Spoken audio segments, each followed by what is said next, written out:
Welcome back to This Week in Auburn Sports. I'm sports editor Will Gaines. That's assistant sports editor Justin Ferguson. Before we get started this week, we want to thank everybody for watching our Week 1, our first episode of This Week in Auburn Sports, and thank everybody for their feedback. And we want to remind you that you can comment on Facebook, Twitter, and on the website to let us know what you would like to see in future episodes, if you don't like how we're doing something, or if you do like how we're doing something, just to make sure we do it, because we do this for the viewers and for the readers. Yeah, remember, we're still very, very new at this. So yeah, exactly. So let's get started. Last week there was a football game. Yep, absolutely. Big win against Mississippi State. First SEC win in, 11 tries? Yep. So kind of what was your impression from last week?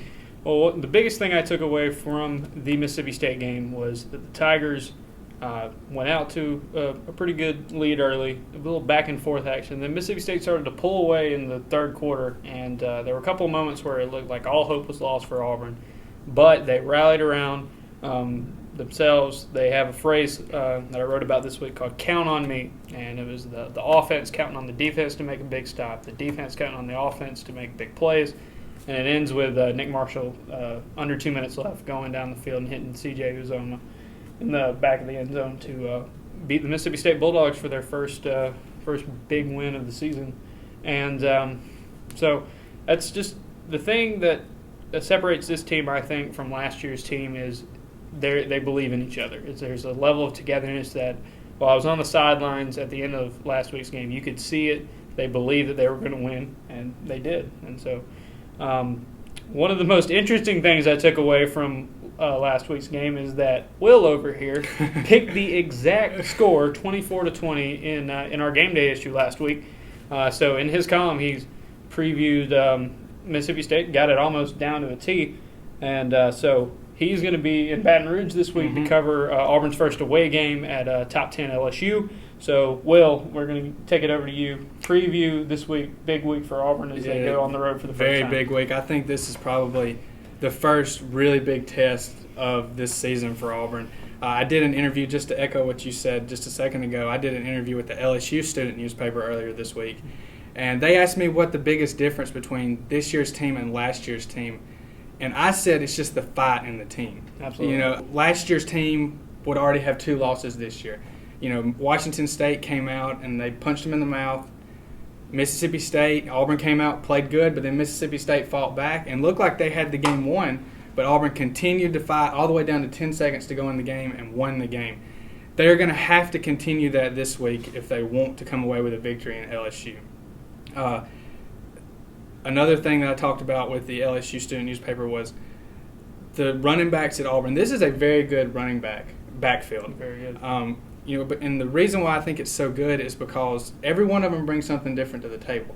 You've got Corey Grant brings the speed, Cameron Arts-Payne brings the between the tackles running, and then Trey Mason can do both. Does it all. Then you add in Nick Marshall's ability to run the football and his ability to throw the deep ball, and Auburn can be deadly on offense, and they're going to have to use all of these things if they want to come away with a victory.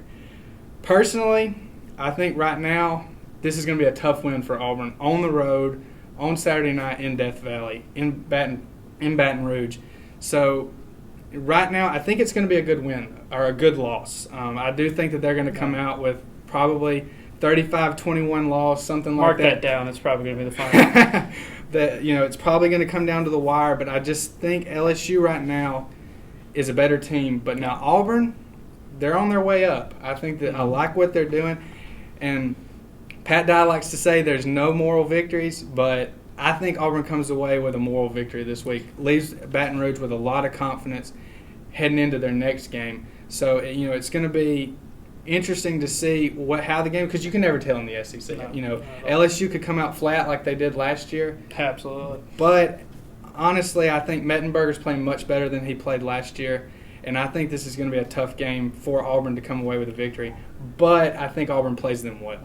Interesting to note that each week we do Plainsman picks that the viewer, the reader, however you get in contact with the Plainsman, you can do that through Twitter or at the AU Plainsman. And I found it interesting that I think we've had only 1 or 2 Twitter followers pick Auburn for this game. I know the staff had a clean sweep of LSU, so a little interesting. People are still staying the phrase of the year, cautiously optimistic, when they're talking about the Auburn Tigers. But we have some stories that we'd like to highlight from this week's issue. So, Will? Exactly. We have Justin did a story on comparing Nick Marshall and Zach Mettenberger, and I actually did not notice this until Justin brought it to my attention that they have very similar stories with the routes they've taken to where they are now.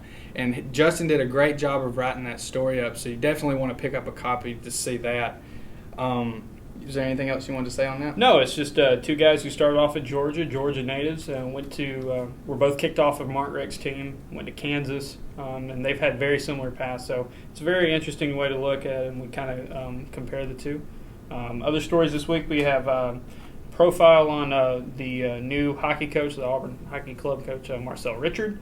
We have a preview of this year's rugby season, and a very good profile on head coach Karen Hoppe of the Auburn women's soccer team. And then we have one very interesting column that we need to alert the viewers about, because they're going to want to read this. It's very interesting. One of our sports writers, Taylor Jones, did a story on why LSU fans are called corn dogs. And I'm not going to give too much away because I want you to read the column. But we've got some quotes from former Auburn players, some stories about Tommy Tupperville in there, and very strong feelings. It's very interesting. So you definitely want to make sure you check that out because, and before it comes out, we have nothing against LSU fans or anything. This is all in good fun, but it's definitely, you want to check out this column because it's very good. Very, very good column. And I want to make another comment, on the profile on Karen Hoppe. She is probably one of the more underrated coaches at Auburn. She's had a very successful career coaching women's soccer, and somebody brought it to my attention that we needed to do a profile on her, and that's a very good article that you need to check out. So you need to make sure you pick up a copy of that. And that's all we have for this week in Auburn sports. I want to remind you again to make sure you give us feedback about what we're doing good, what we're doing bad. We want to hear from it. And you can do that through Facebook, and you can do that on Twitter. And on the website where the video will be posted. So make sure that you let us know what you think about the video. And that's all we have for this week. See you next week. See you next week.